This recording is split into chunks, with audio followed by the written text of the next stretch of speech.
صلی اللہ علیہ وسلم محمد صلی اللہ علیہ وسلم صلی اللہ علیہ وسلم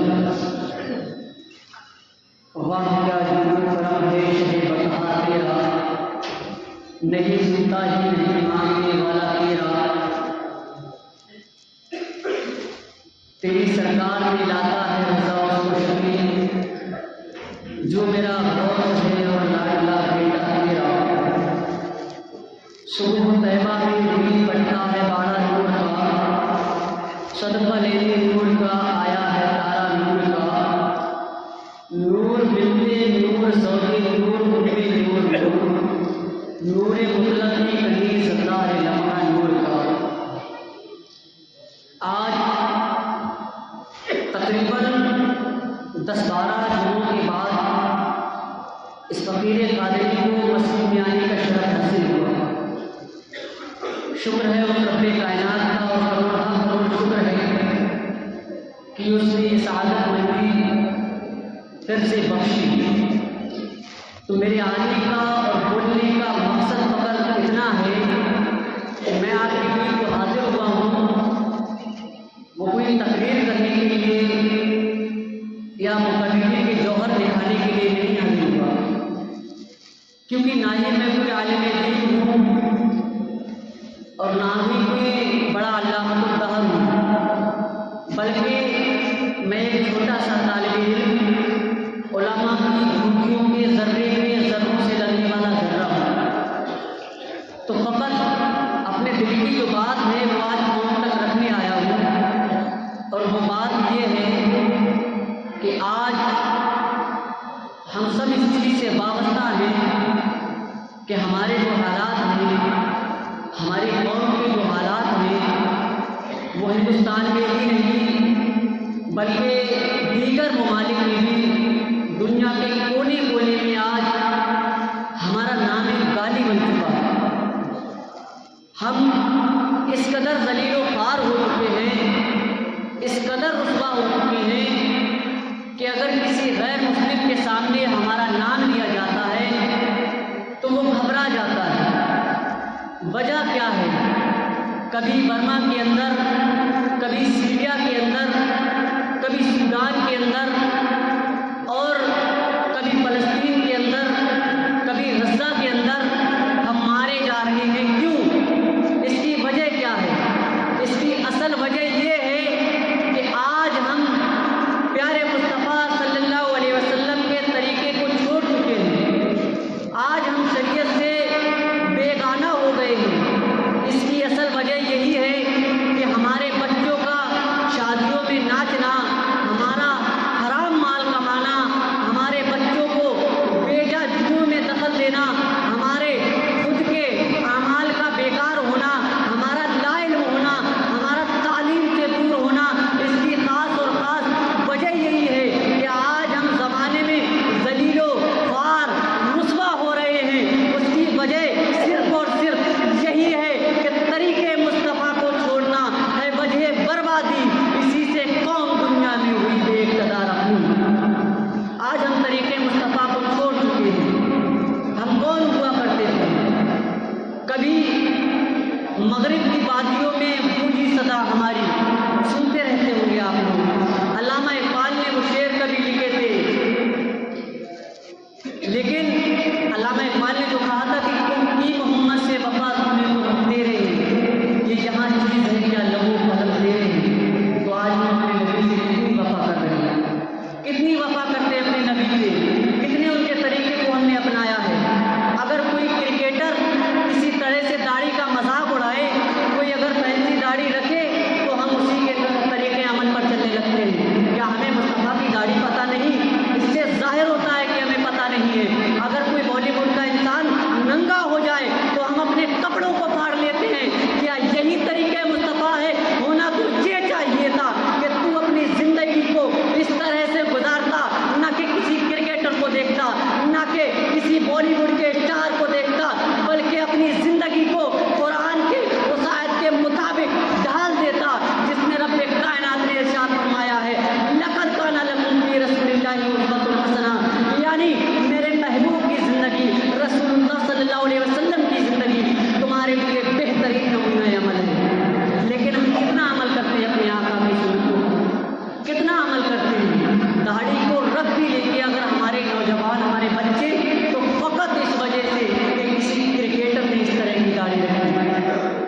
فقط اس وجہ سے آج ہم زمانے میں ذلیل و خوار ہیں۔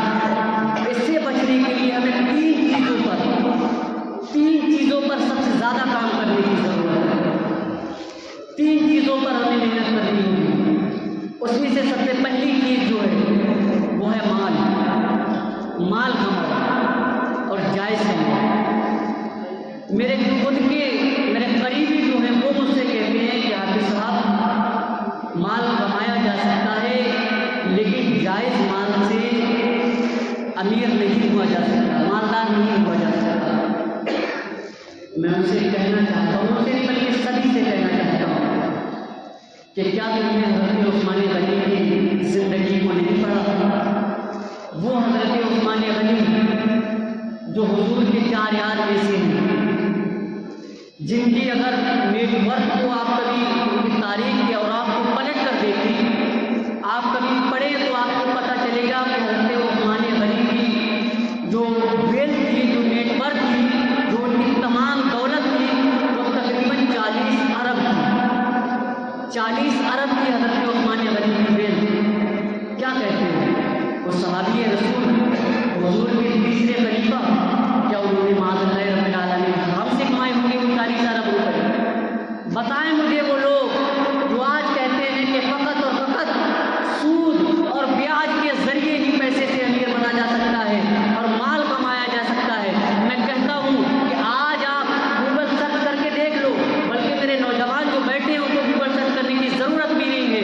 آج جو دنیا کا سب سے امیر ترین شخص ہے، جس کو دنیا ایلون مسک کے نام سے جانتی ہے، تقریباً سبھی جانتے ہوں گے ایلون مسک کو، اس کی نیٹ ورک کتنی ہے، اس کی ویلتھ کتنی ہے؟ اس کی ویلتھ تقریباً $500 بلین ہے، $500 بلین۔ تو آپ تاریخ کے اوراق کو اٹھا کر دیکھیں گے، ایک مسلمان ایسا بھی ہوا ہے، ایک صحابی رسول ایسے بھی ہوئے ہیں جس کو دنیا حضرت عبد الرحمن ابن عوف کے نام سے جانتی ہے، جن کی نیٹ ورک، جن کی کل سمپتی، کل دولت جو تھی وہ $3500 بلین تھی، $3500 بلین۔ اور آج کا جو دنیا کا سب سے ریچسٹ مین ہے، سب سے بڑا آدمی جس کو کہا جاتا ہے، اس کی کل سمپتی کیول $500 بلین ہے۔ آپ کیا کہنا چاہتے ہیں کہ حضرت عبد الرحمن ابن عوف جو ایک صحابی رسول ہے، کیا معاذ اللہ رب العالمین نے حرام کمایا تھا؟ کہہ دو کہ کیا ایمان چلا جائے گا۔ یاد رکھو مسلمانوں، حقیقت سے مت بھاگو۔ حقیقت سے اگر بھاگو گے تو پھر گڈھے میں گھر پہ چلے جاؤ گے۔ آج میرے قوم کے وہ نوجوان، میں پرسوں چھت پہ چڑھا، جب میری نظر نیچے گئی کہ کٹے ہوئے تقریباً 100 سے 150 نوجوان پیسے کھیلتا ہوا مجھے نظر آیا۔ کیا ان کے ماں باپ کو نہیں پتا کہ میرا بچہ کیا کرتا ہے؟ آج نوجوان کیا کرتا ہے؟ ہمارے بچے جو بے حیا ہوتے ہیں، ماں باپ کے نافرمان ہوتے ہیں، ہماری بچیاں جو گھروں سے بے گھر ہو رہی ہیں، مرتدوں کے ساتھ بھاگ رہی ہیں، اس کے ذمہ دار کون ہے؟ کیا فرمایا نبی نے؟ کلکم راعٍ و کلکم مسئول عن رعیتہ۔ ہر انسان سے اس کے ذمہ داری کے مطابق سوال کیا جائے گا۔ تم کیا سوچتے ہو؟ بچہ ہوگی، تمہیں نہیں پتا تمہارا بچہ کیا کیا کرتا ہے، کہاں جاتا ہے، کیا کرتا ہے؟ فقط یہ کہنے سے کہ اب بچہ بڑا ہو گیا، اس کو ڈانٹیں گے، اس کو ماریں گے تو وہ ہاتھ سے نکل جائے گا اور وہ بھاگ جائے گا، یہ کہنے سے کوئی بچ نہیں سکتا۔ جب کل میدان محشر میں تم سے سوال ہوگا کہ تمہارا بچہ جس وقت کنویں کی لت میں گم تھا، تم اس وقت کہاں تھے؟ کیا پرورش کی تم نے اپنے بچے کو؟ میں ایک جگہ نہیں، میں 10 جواب دے چکا ہوں اس چیز کو کہ نوجوان نسل ہماری، یہ ہمارے اسلام کا آنے والا کل ہے، یہ اسلام کو سنواریں گے، یہ مسجدوں کو بھریں گے، جو آج پیسے کھیلتے گھومتے ہیں۔ اور خالص بتانا چاہتا ہوں میں، فقط تاش کے پتوں کو ہاتھوں میں لینا جوا نہیں ہوتا، کسی بھی طریقے سے کھیلنے کو جوا ہی کہتے ہیں، چاہے وہ میچ میں لگایا جائے، چاہے وہ سٹے میں لگایا جائے، چاہے وہ کپل کے ذریعے جو آج نوجوان پیسے کھیلتے ہیں اس میں لگایا جائے۔ حرام ہی ہوتا ہے اور نسلوں کی حیا ختم ہوتی ہے اس سے۔ پھر تم کہتے ہو تمہارے بچے تمہاری بات نہیں مانتے، بات کہاں سے مانیں گے تمہارے بچے جب تم نے تمہارے بچوں کو حرام کاریوں میں دھکیل کے رکھا ہوا ہے؟ کون باپ ہے جو نہیں جانتا کہ ہمارا بچہ کیا کرتا ہے؟ بتائیں مجھے، ایک انسان بتا دے کھڑا ہو کے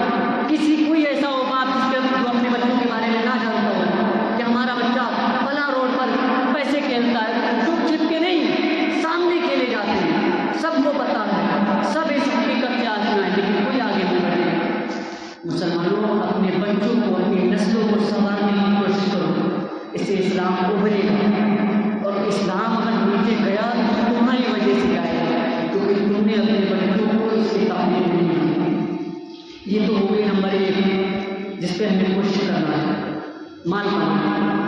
اور نمبر 2 جو سب سے زیادہ ضروری چیز ہے وہ ہے تعلیم. ہمیں تعلیم پہ کام کرنا ہوگا. یہ فقط ایک تقریر نہیں ہے، میں تقریر کرنے نہیں آیا ہوں، میں وہ گفتگو کرنے آیا ہوں، وہ حقائق دہرانے آیا ہوں جو ہمارے اندر ہونے ہی چاہیے. تو دوسری چیز کیا ہے؟ تعلیم. اپنے بچوں کو اعلیٰ تعلیم، کیونکہ حضرت علی نے کیا فرمایا؟ حضرت علی نے فرمایا اپنے بچوں کو اپنے سے زیادہ تعلیم یافتہ کرو، کیونکہ تمہارے بچوں کا دور تمہارے دور سے زیادہ ترقی یافتہ ہوگا. آج اگر کسی سے یہ بات کہی جائے کہ اپنے بچوں کو تعلیم دو، اکثریت اس میں پائی جاتی ہے. اکثر لوگ مجھ سے خود کہتے ہیں کہ ہمیں صاحب بتائیے اگر بچوں کو تعلیم دیں گے کس کی نوکری کہاں لگی ہے؟ میں کہتا ہوں تم اس قابل تو بنو. تم ہائی اسکول کر کے انٹر کر کے بیٹھ گئے ہو گھر پہ، یا تم نے سلائی پہ بچے کو لگا دیا ہے. ہائی اسکول کر کے انٹر کر کے تمہارے بچے کو کلیکٹر کی کرسی دے دے گا؟ دے دے گا کوئی کلیکٹر کی کرسی؟ بچہ جب تمہارا اس لائق ہوگا تبھی اس کو کچھ حاصل ہوگا. آج قوم کا حال کیا ہو چکا ہے؟ ابھی میں تھوڑی دیر پہلے ایک پروفیسر صاحب کو سن رہا تھا، ان کی مجھے بات بہت اچھی لگی. انہوں نے فون کو ایسے نکال کر دکھایا تھا. انہوں نے کہا کہ یہ کیا ہے؟ یہ موبائل فون ہے. اس سے چھوٹا بھی ایک آ گیا ہے، اس سے چھوٹا ایک کان میں بھی لگانے کا آ گیا، وہ بھی موبائل فون ہے. ایک واچ میں آ گیا، گھڑی پہنی جاتی ہے اسمارٹ فون، وہ بھی موبائل فون ہی ہے. ایک زمانہ تھا ایک فون چلا کرتا تھا جس کو نوکیا کہتے ہیں. تو جب نوکیا کے فاؤنڈر سے پوچھا گیا ایک میٹنگ میں کہ بتائیے ایسا کیا ہوا کہ آپ بند ہو گئے؟ آپ کا تو 97.6% قبضہ تھا مارکیٹ میں، آپ ہی پوری دنیا میں چھائے ہوئے تھے، پوری دنیا میں نوکیا ہی نوکیا تھا، سب کے پاس نوکیا ہوا کرتا تھا پہلے. آج ایسا کیا ہوا کہ تم بند ہو گئے؟ تو نوکیا کا فاؤنڈر روتے روتے کہتا ہے کہ نوکیا میں نے کچھ نہیں کیا. زمانہ ہمارے گرد بہت تیزی سے آگے بڑھتا چلا گیا. جس وقت سیمسنگ اپنے فون میں کیمرے دے رہا تھا، ہمارے پاس بھی خبر آئی کہ سیمسنگ اپنے فون میں کیمرے لگا رہا تھا. ہم نے کیا کہا پتہ ہے؟ ہم نے وہی کہا جو مسلمان کہتا ہے کہ کیا ہوگا کیمرہ لگا کے. لوگ فون بات کرنے کے لیے تو لیتے ہیں، کیمرہ یوز کرنے کے لیے لیتے ہیں. پھر دوبارہ خبر آئی کہ ایپل اپنے فون میں اسکرین ٹچ اسکرین لا رہا ہے. تو ہم نے کہا کیا ہوگا ٹچ اسکرین ڈال کے؟ ارے دنیا ٹچ اسکرین دیکھے گی یا پھر ہمارے فون سے بات کرنے کے لیے رہے گا؟ یہی وجہ ہے کہ آج ہم پوری دنیا سے رشت و نابود ہو گئے. اس کی ساری کمپنیاں بک گئی. آج مسلمان کی ساری کمپنیاں کیوں بکی جا رہی ہیں؟ کیوں ہمارا نام ایک گالی بنا جا رہا ہے؟ اسی وجہ سے کہ ہم تعلیم سے بہت دور ہو گئے. آج اگر کسی سے کہا جائے اپنے بچے کو پروفیسر بناؤ، اپنے بچے کو ٹیچر بناؤ، اپنے بچے کو IAS IPS آفیسر بناؤ، اس کا جواب بھی یہی ہوتا ہے جو نوکیا کے فاؤنڈر کا جواب تھا. اس کا جواب یہی ہوتا ہے کیا کرنا ہے بچے کو UPSC بنا کے، کیا کرنا ہے بچے کو IPS IAS بنا کے. ارے اپنا کام مست چل رہا ہے، اپنا دھندا اچھا ہے، اپنے بچے کو کیا کرنا ہے بنا کے. مسلمانوں فقط سلائی تک اور فقط کڑھائی تک محدود نہ رہو، بلکہ تعلیم کے میدان میں اترو اور اتر کر اپنے جوہر دکھاؤ. کیونکہ ایک زمانہ تھا تمہارا، تم کبھی الجبرا کے نام سے جانے جاتے تھے، کبھی الحیثم کے نام سے جانے جاتے تھے، کبھی عبدالکلام کے نام سے جانے جاتے تھے. آج کیا ہوا جو تمہارے 100 میں سے 40 نوجوان بھی پڑھے لکھے ہیں؟ اس کا ذمہ دار کون ہے؟ اس کا ذمہ دار آج ہماری قوم ہے. ہمارے گاؤں کا نام میں جہاں جاتا ہوں تقریباً دور دور تک بڑے گاؤں میں آتا ہے. کتنے اسکول ہیں ہمارے گاؤں میں؟ کتنے اسکول ہیں؟ کتنے لوگ اپنے بچوں کو چاہتے ہیں کہ انٹر کے بعد دوبارہ پڑھیں؟ نہ جانے کتنے بچے اس سال ایسے پڑھ رہے ہیں جو کہتے ہیں کہ اگلے سال ہمارا انٹر ہو جائے گا تو ہم بھی کچھ کام دیں گے. اس سے قوم آگے بڑھے گی، اس سے تم ترقی کرو گے. یاد رکھو اپنے بچوں کو اعلیٰ تعلیم دو. یہی تعلیم تمہیں ہر جگہ گمراہیوں بددینی بد مذہبی سے بچائے گی. اور اعلیٰ تعلیم دینے کا یہ مطلب نہیں کہ تم اسلام کی تعلیم کو چھوڑ دو، تم شریعت کو چھوڑ دو، تم مصطفیٰ کے فرمان کو چھوڑ دو. کیونکہ شروعاتی تعلیم جو ہے الحمدللہ رب العالمین ہمارے جو امام صاحب قبلہ ہے اللہ تبارک و تعالیٰ نے ہماری قوم پر یہ احسان کیا ہے ہمارے محلے پر کہ اتنا بہتر امام ہمیں عطا کیا ہے. یہ احسان ہے اللہ پاک کا کہ شروعاتی تعلیم بچوں کی امام صاحب مجھ پہ چھوڑ کے گئے. میں جب بیٹھا کلاس میں نے دیکھا کہ واقعی لائق کی تاریخ کام ہو رہا ہے.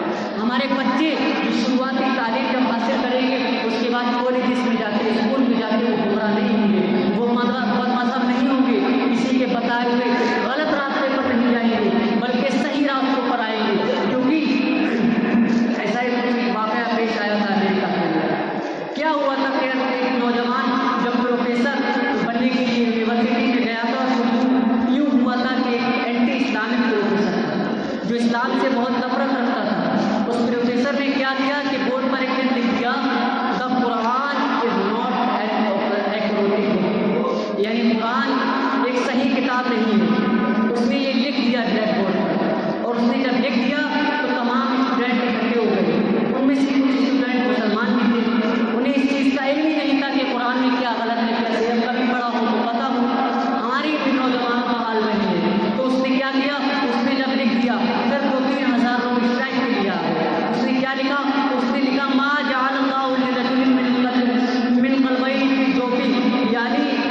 نے یہ بات کر دیا.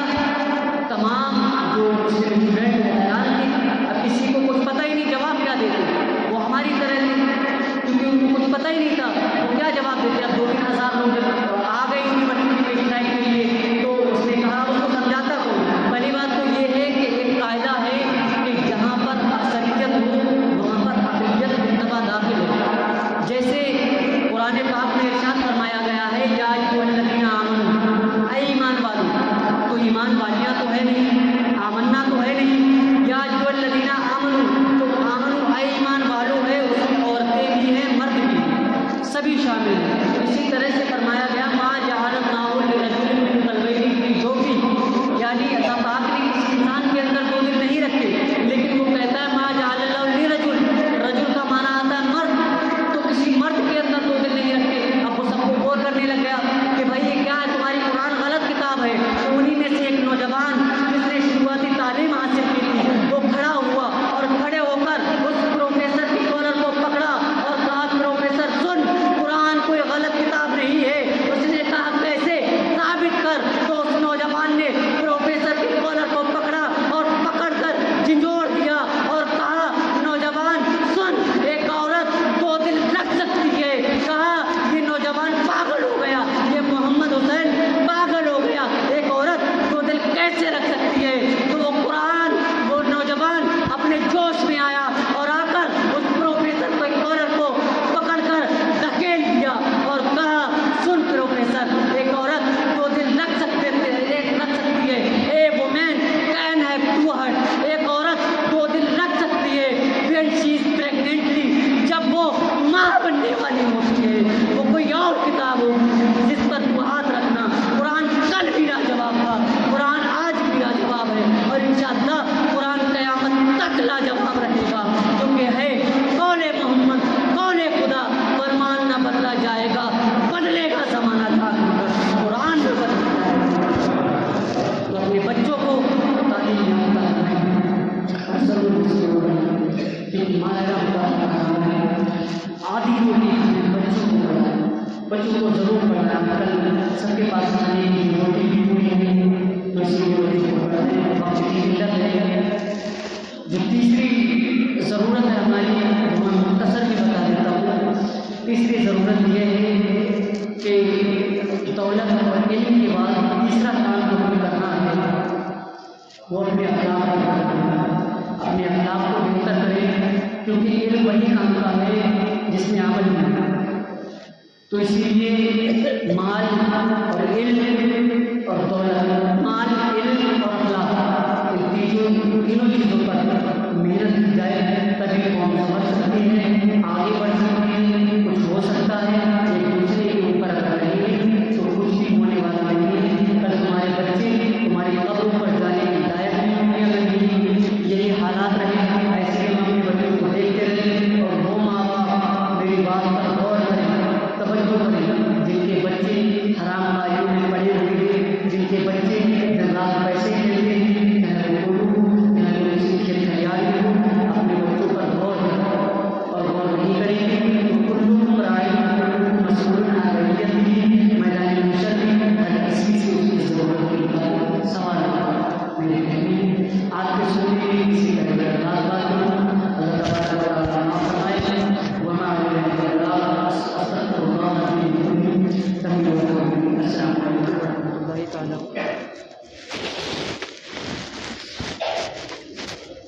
Thank you.